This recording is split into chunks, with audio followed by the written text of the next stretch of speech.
Welcome to Check In with Jason Lauritsen, where we explore how to create human, connected workplaces that employees love and that fuel organizational success. Each week, I invite someone who is leading the way in this work to join me for a conversation that will help educate and inspire you. Today's guest is Halai Shukran. She's the Chief Operating Officer for Pluribus Digital, where she is responsible for overseeing people, operations, IT, marketing, and communications. As a leader, she's dedicated to maximizing organizational growth by aligning business and people strategies, which we're going to talk a lot more about in a few minutes. Halai, thanks for joining me. Of course. Thank you so much for having me, Jason. So let's start by getting to know a little bit more about you. And so I'd love for you to share a little bit more about both your organization and the work that you do there, if you would, please. Sure, I'm happy to. So I've traditionally been in the HR space for about 15 years. Had a little bit of a career transition 15 years ago, which brought me to my current role. Having that HR leadership experience kind of elevated me to the CEO role at Pluribus Digital. We are a digital services firm supporting the federal government space. So a lot of the contracts that we obtain through the federal government or from the federal government have been rooted in like modernizing legacy web architecture with public-facing applications and that sort of thing, both internal and external facing applications. So the work is rooted in technology, but in a little bit of a different space than I've traditionally been in outside of the commercial side, really supporting the public sector. So I want to hear, I always love hearing people's origin stories. And I know you have an interesting origin story as to how you found your way into the work of HR first. And then I'm going to want to ask you about kind of the transition to a broader role. But what is your origin story? How did you find your way into this work? I never thought I'd be in HR. I think like falling into HR is what you hear from a lot of HR professionals. So I don't think I'm too far from the norm or straying too far from the norm in that regard. I essentially was an English major, sociology double major. I thought I would become a broadcast journalist. I mean, I thought I would be moving media markets every 1 to 2 years to make it in the larger media space and really be in front of the camera. I thought I would be doing sports journalism first and foremost, but anything in the realm of broadcast journalism I was interested in. I think when I got into it, I did it for about 2 years and realized I don't want to move every 2 years. I don't want to restart my life every 2 years in new places and new locations with new people. And so I was just kind of putting my feelers out there. What else is out there? I knew that there's an element of teaching that I enjoyed. There was an element of marketing communications that I enjoyed. And this is really where I truly first learned the power of network and community, and it came directly from my own family in the most like random of all places. One of my aunts was a nanny for a CHRO in the advertising industry. She worked for a company in Southern California, and my aunt just said, "Hey, my niece is looking for a new job. I don't know what you do." I truly don't. I don't think my aunt really even said what a CHRO was. And she said, "Hey, if you know of anything or if you have anything at your company." And they said, "Okay, great, journalistic background. We'll bring her into Southern California." I'm located in the DC area, to be a copywriter, like writing ad copy. And I said, "Absolutely not. That's not what I want to do." And I also know that's not enough to move me to California and pay for my life out there. But through interviewing, I think they saw potential for me to be a corporate trainer. And that kind of brought me into the world of HR, brought me into the L&D space first and foremost. And that kind of just started this like domino effect of me continuing to grasp on different areas of HR, getting me to full-fledged HR operations and talent management. Yeah, it is funny you say that, falling into HR. I certainly found it by accident. I hear that story so many times, almost to the point that like when someone says, "I always knew I wanted to be in HR," I find that to be suspect. You're like, really? Are you sure? Because I haven't heard that story very often. But there are people, I have encountered them that know, but most of us find it by accident. It's sort of passion leads us here. Exactly. I love the story too of like so your career was, sort of growing through HR to leadership roles. And then now you've taken on this new role, a broader role beyond HR, which is actually another story you don't hear all that often. Honestly, you see more business people coming in to lead HR versus, people taking on broader roles. What has that been like? How did that happen? And what has that been like for you? How did it happen? That's a very interesting kind of perspective that I can share. I honestly don't know what the direct path to that was, but I can tell you what I've realized looking back has led me to this role. When I started in HR, like so many of us, also being a woman of color, I had severe imposter syndrome, right? I'm coming into HR, I'm coming into the L&D space, not really understanding the fundamentals of HR, not really understanding the fundamentals of L&D frameworks and thought leadership relative to that. But I knew I really wanted to learn everything there was about the business, and learn everything about how HR factored into the business. That kind of led me to where I am today without even realizing it. I put business acumen and understanding the industry first and foremost, probably way higher than really understanding my day to day role.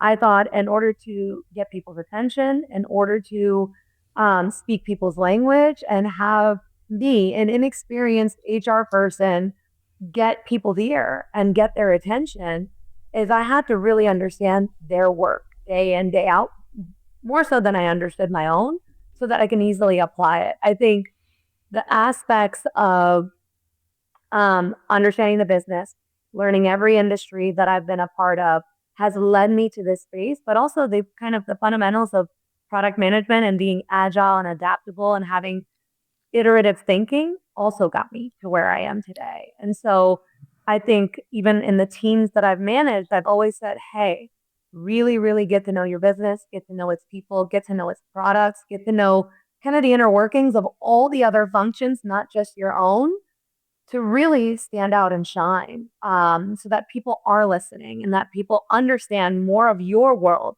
because you're speaking their language a little bit. I think that's kind of what's kind of led me indirectly to this space, and really looking at data. I think one of the things that I've heard feedback on, I probably wouldn't be able to say this on my own, but some of my leaders and even my CEO today has told me that I've been able to speak her language and I've been able to translate things to the bottom line and really say this is why people strategy matters. And I've been able to talk not just about HR, but talk about how marketing plays a huge factor into HR, finance plays a huge factor into HR. That's allowed her to see me as her second hand. As seeing me as the person that, she feels comfortable handing business decisions down to in her absence. And that naturally carved a path for me. I think those are things that are a little bit unseen, but one, it takes a little bit of reflection on your own part to understand where you fit in and how I got to where I am today, but also some feedback and recognition from the leaders above me that have given me, I've always said, like, I wish I got an MBA, but the recognition and the feedback that I've gotten from business leaders and mentors and coaches is that you get it without having that MBA. And that's what I think has led me to this point. Mm. So today, in the role that you have today, you get to have your hands in a lot of different things. What would you say, what is your favorite part, or what do you love most about your job today? Ooh. The one thing that has been the bane of my existence, especially at a lot of small companies, because I think you get so narrowly focused and essentially sometimes you're drowning at smaller companies in your own functional area, that obviously we all know when silos happen and what silos can potentially do to the business. I think having the CLO role, you want to understand different aspects of the business, but in this seat, you actually have ownership of different aspects of the business, and where you try to thread the needle and create opportunities for cross-departmental or cross-functional collaboration to really impact the bottom line. You now have at the seat at the table and can actually drive the business towards some of those organizational outcomes where silos cannot exist. You force departments to interact with one another. You force them to have OKRs that apply to one another and KPIs that impact one another. So I think that ownership piece really does go a long way. Um, right now, finance still reports to our CEO, but we have such a strong relationship where I don't see that as being detrimental to me in my role.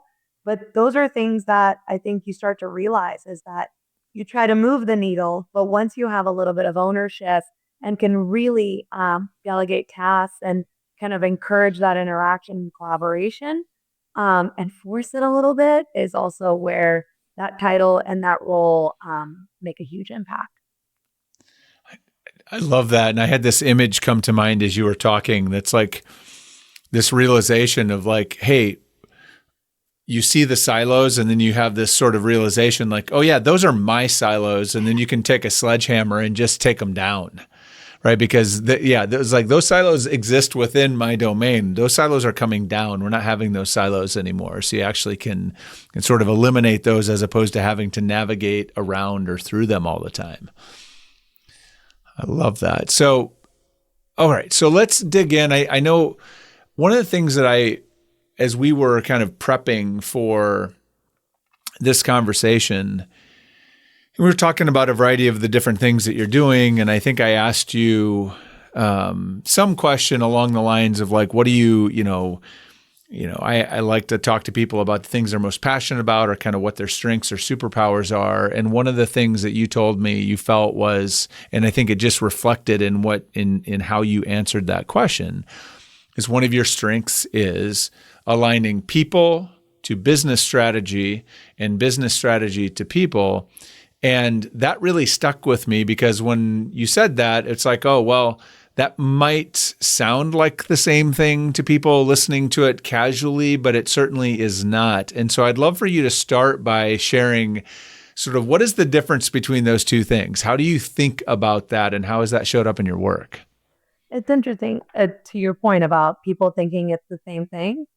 I think the visionary kind of thought-provoking HR leaders may see it as the same thing, but I think where HR leaders potentially falter is not understanding that not everyone sees it that way. So being able to embody storytelling and embody kind of how you translate what you do day in, day out to the business and downward to its people is the missing component of everyone seeing business strategy as aligning to people strategy and that being the same thing, right? There's that storytelling component that's missing. So when I think about business strategy, I think of business results, right? I think regardless of what functional area you sit in, whether there are revenue targets, where there are customer base and expanding that, whether it's an element of employer branding and our positioning in the market, that translates to business strategy and business results, that knowledge base or those data points or those KPIs are the same, regardless of what area of the business that you sit in, right? That's what I think of when I think of business strategy. It's equivalent to business results. When I think of people strategy, I think of it as what are the elements of those business results that enable and mobilize your people to deliver the results that create value, right? So how do you essentially put people in motion and support people to do the things that create that bottom line impact? That's really where people strategy shines, but it's almost like a subset of business strategy, right? Just like every other functional area. But I think the difference is that there's an element of mobilizing people to do the things that are impactful to the business. And I think it's a different way of looking at it. It's more of like a short-sighted lens into what the overarching kind of macro business results are. But there's an element of communication upwards and downwards that helps to kind of thread the needle between the two. Well, and I think that's the thing that I found most interesting in kind of your perspective on this is that you see that there's sort of two alignments going on. There's an alignment, like you said, going up, and there's an alignment going down. And so I would love to like pull that apart a little bit and talk about that. So when you say an alignment up, I'm assuming that is how do we align people strategy to business strategy? Mm-hmm. Is that correct? Correct. So Talk me through some, like, what does that look like? Let's talk about some of how do you go about doing that? What have you learned about how to do that effectively throughout your career? I think it's like essentially like understanding the sales approach of HR is really what's been very impactful to me. I think people think sales and they are like, whoa, that's way different from what like the characteristics or the behaviors that an HR leader should embody. But when I think about sales and marketing, because I think it's two things, you are able to say, I'm going to use recruiting as an example. We have this headcount need and or need to streamline operations within this department by either downsizing the organization and adding maybe some more effective AI tools or technology to support some of that downsizing. But we need to retain key talent here because they're the ones that impact our product in this way. That is really what I mean by kind of translating HR people strategy to business results. Is like really being able to say, this is effectively what the business needs. This is what we need to do as a result of it. And this is the positive outcome that would drive revenue, that would drive an increase in our customer base, that would drive our market value. But it's not just saying we need to hire 3 people, period. It's that we need to hire 3 people. We need to scale up by 10%. We need to scale back by 5%. Because we also understand the numbers, we understand the strategy of the business, we understand where we're ready to make investments, where we're ready to cut back. And so you're rooted in things that I won't even keep it to the executive team. I'll just say rooted into the pain points of the CEO and the ownership team every single day.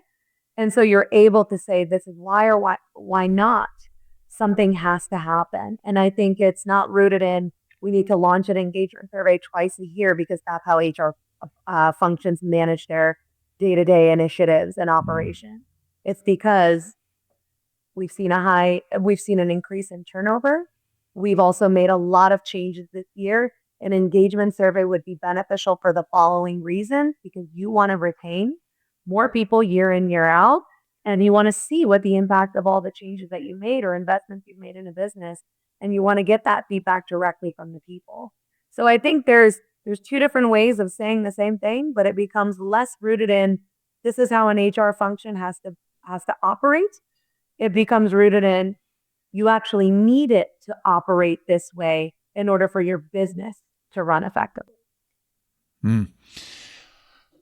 Well, I think that's really important for people to understand that, because that was sort of an aha for me too. I think we chatted a little bit about that, is that so much of the resistance that we get to HR initiatives or HR technology or HR programs is often just because from an HR seat, we're telling people what to do, or we're directing them on things that need to happen, but they don't understand why. They know it's more work. They know it's more investment. They know it's those things, but they're not sure how that investment of time is going to have any impact on the things that actually matter to them, right? Or that they're held accountable to. And that translation is so important. And so I love that you're helping us think about articulating that. Like, it's not just about what needs to be done, but it's really answering the why question in context of what the business needs. At least that's what I'm hearing, or what the business is trying to accomplish, or what that particular leader is trying to accomplish in their business or needs to accomplish in their business. Yeah. And did I get that right? That is right. And I think that's part of the reason why I say understanding sales and marketing behaviors is so critical to the success in HR. It's because at the root of it all, what you're doing day in, day out is understanding what people's needs are and conducting a needs analysis. Similar to how a salesperson goes to market and understanding their customer base and saying, instead of leading with, you need this, it's leading with, tell me what would be the most beneficial for you. If you can have a magic tool or a magic system or a magic opportunity to impact your business in a positive way, I'd love to learn more about that. And then I'll say, okay, maybe this could be helpful for you, right? And then on the other side of that, there's a storytelling component, right? Like understanding what your pitch is, understanding that you're catering that pitch based on the needs analysis that you just conducted, and maybe always sprinkling in data to support your cause, right? Like, this is why you need this. And this is why if you don't do X, it could be detrimental to your business. So I know sales can sometimes seem like scary to HR people, but that's the root of it. And those are the behaviors that I would love all HR leaders to embody. And that's where like understanding the business really comes in. Yeah, it is ultimately, I think that I'm assuming you would agree with this. What I found is that the higher you get up, every promotion you get in HR, the more of your job is about influence, the more your job is about understanding what's going on with the organization to identify where there's needs and where there's pains and all those kinds of things, and then building relationships. It becomes less and less about the day-to-day execution and more about the work that you're talking about, which is that needs analysis and telling the story to help people do the things that will help them accomplish what they need to do, but they may not understand why they need to do it until you help them see it. Yeah, and help them fill in those gaps. Yeah. So, okay. So how do you, so I'm curious, I think there's the one piece, which is if it's an acknowledged need or you can get them there through telling a story or sharing some data and that sort of thing. I'm curious what you have found in terms of maybe tools or approaches that have been helpful when you have maybe a group or an organization, a group of leaders that are resistant, that don't understand, or that even when you tell the story or you show them the data, they're still resistant. How do you approach that when you're pretty certain that this is something that, it's a real need, it's a real problem, it needs to be addressed? I'm curious how you respond when you run into the objections or you run into the resistance to what you think needs to be done. I think it's, listen, you're always going to have people that don't understand it and aren't going to go your way, per se, right? And I think the more senior you get, it's understanding that you don't want every single win, right? Because there's an element of placing yourself in the overarching business strategy and understanding that, a priority is a priority for a reason, and not everything can be a priority. So that does translate to some kind of frustrating moments when you realize that, I think this is going to be very beneficial to the business, and why aren't people hearing it? How many times have we said a thing as HR leaders and then we have those moments where we're like, I told you so, like a year or two later, right? Like, but that's okay. I think it's okay for businesses to miss the mark on certain things, to not invest in certain areas at different times. But I think what's been the most helpful for me is understanding those business cues, right? Like, when is something really a priority? I think, companies have certain companies follow the model of OKRs and KPIs or MBOs. And I think there are a number of different ways to track progress in an organization, whatever it is that is the method of tracking progress and tracking achievements in your organization. Really zero in on that and understand how to set priorities. I think that has been very, very helpful for me, because that is when I truly will either stick to my guns and essentially say, this is the battle that I'm picking, and I need people to understand the why, but also it helps me understand probably not the battle that I need to pick today. And it's okay if people don't see it, but it also may create opportunities for me to find allies elsewhere in the organization that may or may not see my vision, or maybe that their vision is more aligned to my thinking. And I may jump ship and try to kind of follow suit on some of the initiatives that they're leading the charge on, to say, this is going to somehow, some way impact my work as an HR professional.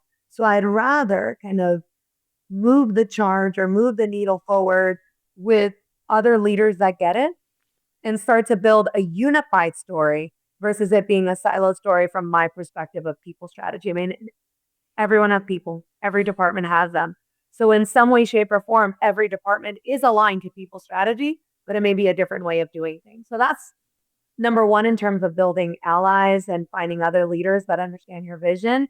That's one way that I get through that. But the other way is the mechanism of goal setting and setting priorities and finding those like high impact, low effort opportunities. I recently shared this with somebody was I think we get stuck on as HR professionals that like this is important because, but it's honestly, I don't have many people and the resources and the systems to support me.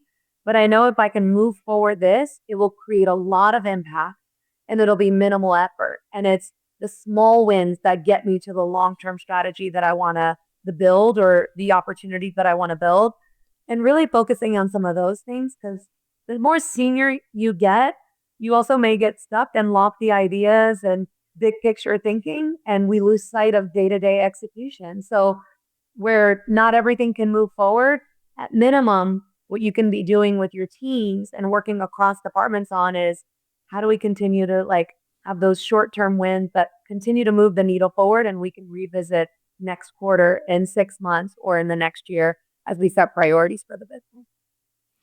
Yeah, that reminds me of I've seen so many people over the years that were so wrapped up in whatever the solution was that they thought was the right solution. And when they get resistance to it, they just like they ultimately they bail on it, and then they get sort of defensive or angry about it. And in the midst of the conversation, they miss that they had an opportunity to seize like a support for a 50% solution or a 75% solution. Like you can get half the way there. There's a piece of this that they're not ready yet to approve or whatever, but you got this chunk, but they'll, sort of bail on it or say they'll sort of bail out completely on it because it's all or nothing. And it's like it's never all or nothing, or at least very rarely is it all or nothing. So it's also, I think, I would say in addition, is just paying attention to the signals that you're hearing too. Because sometimes you'll get approval for 80% of it and it feels like you're a loss, but it's actually like it's a win because most of it, they just agreed to do a majority of the things you asked them to. It's just one piece that you're attached to that they didn't. And so there is a nuance. There's definitely like just paying attention, I think, to getting as much win as you can. And I think that's a fair point. I think it's also speaking to those cues and those signals. What I want HR professionals to hear and why they potentially have this path available to them as well is that I think good leaders embody some element of empathy and resilience and a high understanding of emotional intelligence and EQ. So leveraging that as an HR, I mean, you empower your leaders and your people with the understanding of how EQ impacts the workplace and how it supports people and how it drives the bottom line. Leverage that as an HR leader, because I think one of the things that I also find myself doing in my role and at other organizations that I've been in the senior leadership seat is I also then translate why things have been a no to other business unit leaders, right? Like, hey, I want you to hear that this isn't a loss, but you have to understand that our CEO and our CFO are thinking in this way. We just went through a RIP. We just did this. And so understanding the finance of it all or understanding the business things that are happening and how real it is for the people in the other seats may make people understand why it isn't, right? It's like using that empathy and that EQ to your advantage to also be kind of the connector and the influencer among other business unit leaders, which ultimately helps you in your role as well. But it also helps you understand like why things happen and why they don't. And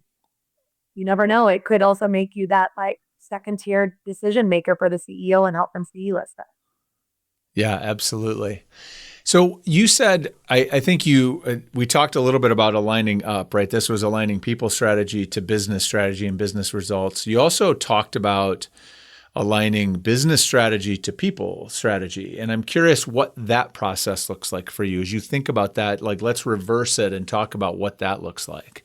Sure. I think at the root of it, it's empowering your HR teams with the ability and the space to learn about the business, right? So whether you're an HR VP in the standard like centers of excellence model, it's immersing them into the business and giving them the room to say, go to your engineering meetings, go to their stand-ups, understand what they're and that's just one example, right? But understanding what they do day in, day out so that you can support them from all aspects of talent management. So it's giving them the space to do that, but also encouraging them to um, essentially explore other areas of professional development outside of the HR landscape, right? Like, what are they doing to increase their business acumen? What are they doing to understand their industry?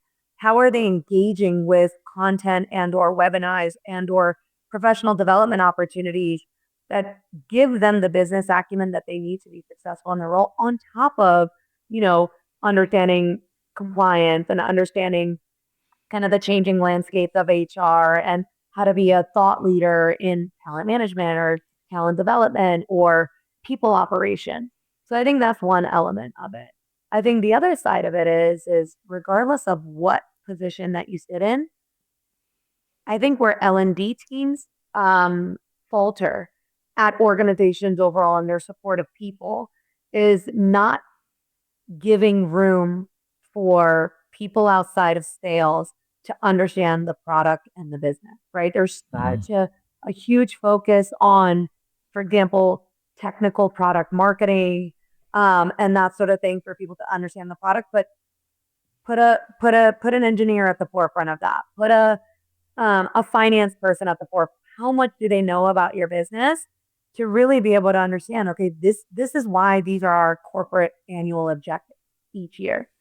I know I can connect my role to the bigger picture regardless of what seat I sit in. If I have to translate our products and what we do and have to be really well versed in our elevator pitch as a salesperson, doesn't matter. You could be anyone. You could be attending an HR conference. You can be attending a accounting conference and you should be able to speak to your business. I think that is outside of OKR setting and that sort of thing. I think translating it down to people is really investing some of that business acumen and business industry training within your L&D team so that everyone out, not just sales and marketing, are equipped with that know-how and knowledge is one of the key aspects of making sure that it translates downward. This makes me think of another great example, I think, of what you're talking about that I know this was something I personally failed or fell short on as an HR leader, is that I personally wasn't invested enough and I didn't encourage my team to spend enough time kind of out in the business. Like we would learn the business up here, but we didn't feel the business because we didn't get out in it in the way that we should have. And I just recently was at an event and there was a panel and they were talking about different things they did. I don't even remember what the context of the panel was, but they were describing how important it was that they stay connected to their business and to their customers. And one of the companies on the panel was a senior leader from Raising Cane's, the restaurant Raising Cane's. And they were talking about how like they have an expectation. I don't know how high up in leadership or if this is for all leadership, but they are required to spend a week each year working in a restaurant.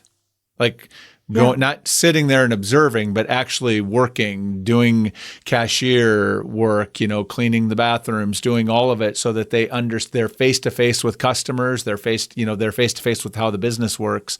And then there was another group that was an education group that worked, I think, in somewhere, early education, supplemental stuff, and they having a requirement for the people to go out and sort of work on site with students once a year. And I got to thinking, I'm like, that's really something super important too. Not every business lends itself to that.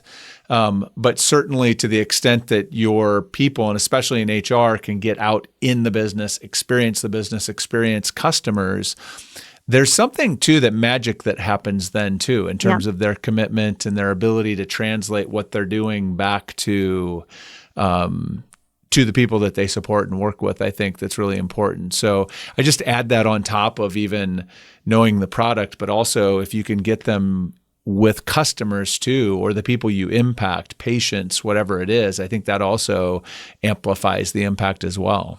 Yeah. And there's the kind of the vocational training kind of aspect of like rotational programs that can exist in companies. And that, to your point, some companies have the opportunity to afford that experience to some don't. But I've done this. I mean, I can say like, oh, I would accept every lunch and learn, and say I would log in and again, like rarely would I pay attention. It was almost like the task of like accepting an invite and just like showing up but not being present was not helpful at all, right? I thought I was doing a thing, but I really wasn't. And so being able to translate that downward to say, hey, when I attended a lunch and learn by our engineering team, explaining kind of how many terabytes of data they process and how impactful that is to the technology that they're building, helped me understand really what that person's workload was every single day. There's that aspect of it. I also like in the government contracting space. This is the first time I've been in government contracting, right? And when I first started, I didn't understand clearances. I didn't understand how long they took. I didn't understand the paperwork. And that is a tough sell for candidates that are actively looking for work. Hey, not only are you actively looking for work, but when I make you an offer, you may not be able to start until 60 days out until you get your public trust clearance. And it's great because no one has to wait for a secret or top secret clearance at our company. We only do work with public trust. So that makes it a little bit easier, but still a tough sell. But I essentially put myself through that process, even though I didn't need it in the seat that I was in, up into a certain point to just really be able to answer questions, not only for the candidates, but also for my fellow team members that work on the outskirts of recruiting and saying, you have to understand why I need to make their start date X date, or you have to understand why we need to set them up in good time after they get their clearance or their ability to start. So it wasn't just beneficial to me in recruiting. It wasn't just beneficial to my teammate in HR, but it's just beneficial for me to translate that opportunity for others that aren't billable, don't need a clearance, but support back-end headquarters operation. Some great helpful stuff in there. If you are, thinking about really trying to build that both alignment, but probably you're like to dial up the impact of your HR strategy on the business or your HR efforts on the business. A lot of what you just described is really, I think would help a lot of leaders fill that gap. So I really appreciate you sharing that perspective. It's really, really good stuff. So I have a couple questions for you. These are questions that I ask all the leaders that join me. And one of them is, what is a big challenge or obstacle that you are struggling with at work right now? That is a loaded question right now in the government contracting space. So I think you and I spoke about this when we were connecting and kind of preparing for today. It's tough. I'll say that. The challenges are all around us. And I think it's tough because in the general sense of government contracting, and this is kind of what we share with our people or anyone that is outside of this space, is every administration brings its own priorities, brings its own kind of perspective or the platform that they ran on. And so we naturally know that, after a new administration comes in, those priorities first start to seep out over time and may have downstream effects to the work that you're doing, downstream effects to the contract that you're on. But, this is a lot different than previous years. Mm-hmm. And so I think it's a lot different because things are happening fast and furious. And there's a lot of impact to people on the other side of the aisle, so our Fed partners that help us do good work on contracts. And there's an also element of, we work very hard in government contracting to make sure we're not a staffing agency, right? Like we are a company that supports people, that supports their career path. And what we want to do every single day is ensure that the culture you experience on the contract that you're on and the culture you experience at the company is not too far apart, right? They're essentially streamlined. But right now we're in a little bit of a space where we are working a little bit more on a separate basis, right? It's how do we support our Fed partners? How do we continue to do good work and deliver the results that create value for the federal government in supporting key customer missions? but it's also supporting our people and making sure that they feel safe, making sure that everything that we embody as an organization and our principles still ring true to our employees.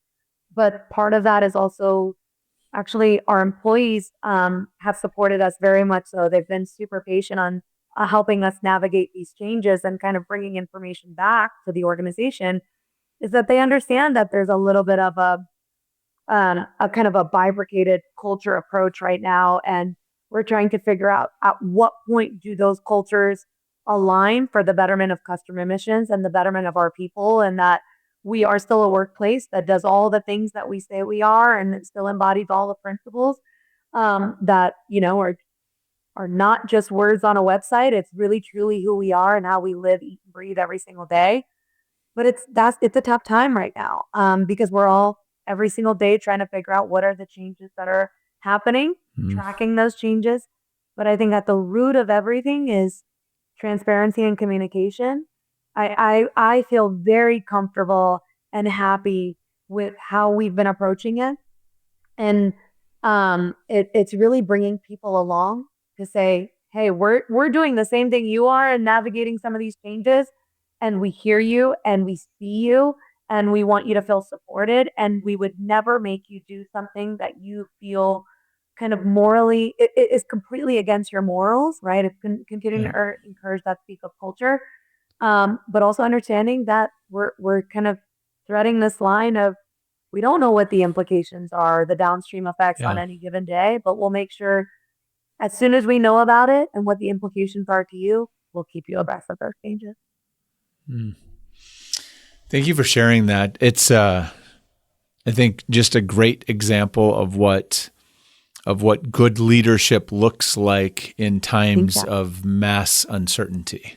Yeah. And you are facing a sort of, it's like black belt level uncertainty in your world right now. And so I can't imagine what that's like. And I appreciate you sharing how you're navigating that, because I think it's a great example for others to talk about. We could spend probably another hour just unpacking all of the challenges that you're facing right now. But let me just say this as I transition, is just best of luck, right? Force be with you, because I'm sure you need everything you can get as you're navigating through that. I hope things stabilize in some way soon. Thank you. I appreciate that. So last question, let's anchor in hope, a hopeful kind of send off here. So I love asking this question just to kind of see where your mind goes on this. As you think about work 5 years from now, work broadly, what do you hope will be different about work in 5 years than it is today? I think we've always been in a place of rapid kind of technological change and advancement and innovation. And I think where organizations have faltered is not understanding kind of how digital transformation or technological changes can still be rooted in purpose and value for people, right? I think I want us, if I look back, I mean, you think about what's happening in the world right now and what some of the changes that are taking place in the US that can impact the workplace. I mean, I don't want to say it's going to negatively impact it, but people are feeling emboldened, right? And it's kind of Yeah. driving us a little backwards in the workplace. But where I'd love to be is that some of the things that allowed HR to be at the epicenter of strategy and results in 2020, we continue to shift the needle forward and start to understand that, with technological advancement and striking the right balance of purpose and AI or systems or whatever, create an environment where people feel empowered and emboldened by the technology changes, and then create an environment where they can adapt and grow, but it's still rooted in well-being and diversity and job satisfaction and what is truly engaging for people. I think we've just seen this seesaw, right? Like where things are on the rise and we start to see kind of positive momentum, and then it starts to dip down. And, there's this kind of, I'm going to use the word again, but there's this bifurcation of like bottom line profit and supporting people when those two things go hand in hand. And so where I'd love to get to in 5 years is that there is a big understanding that you can't have one without the other, and that it is rooted in purpose and value and mission. And if you stay the course there, then technology advancements and AI and everything can come along with it. I mean, that sounds like, at this point in time, it sounds like a pipe dream, right? It's like, Yeah. is that really happening alive? Because are we going to constantly be in this state of seesawing back and forth? But ultimately, that I think all leaders will be able to thrive and businesses will be able to thrive if there is that true understanding. Is that in 5 years? I hope so. But we'll see where we are. I hope so too. Well, here's we're right at the end. So before I let you go, I have to ask you one more thing. I like to do a quick checkout. So here's my checkout question for you. In one word, how are you feeling as we wrap up our conversation today? How am I feeling? I think for me, it's literally just essentially, one word. This is tough, Jason. You're throwing this at me. I'm feeling hopeful. And the reason why I say that is because the more I can do my part in showing HR as an effective business unit and the reasons why HR leaders should be elevated to having a seat at the table and considered for roles beyond just senior people roles, allows that vision that I talked about in 5 years to come to light. I think if I can share my story and I can kind of encourage kind of thought leadership around business acumen and understanding of business, then it does make me hopeful. And that's kind of where I am the call today. So thank you for giving me that feeling or that thought. Yeah. Listen, you did all the work. I just got to bear witness to it. And I would say my one word is resolve, because just based on your example, listening to your story, knowing where you're at in this world or in this work right now,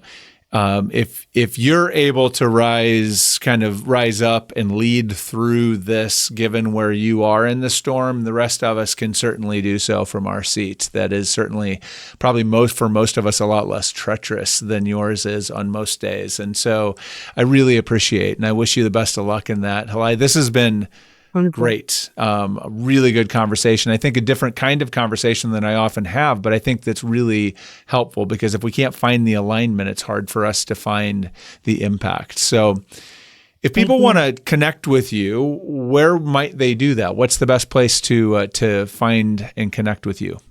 I think definitely find me on LinkedIn. I think that's the best avenue for connection and some deeper conversations. I'm always willing to have that with folks.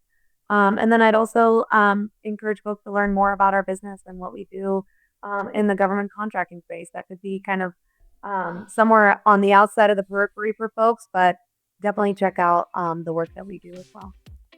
Awesome. Well, I will include the link to your LinkedIn profile in the show description so people can find that easily. And I hope that we will have another conversation before too long. I really enjoyed this. I appreciate it.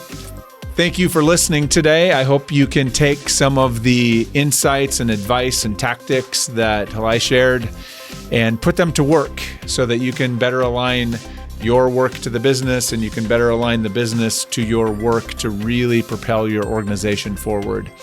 And please remember to check in with those that matter most to you today. It may be the most important thing that you can do. Until next time.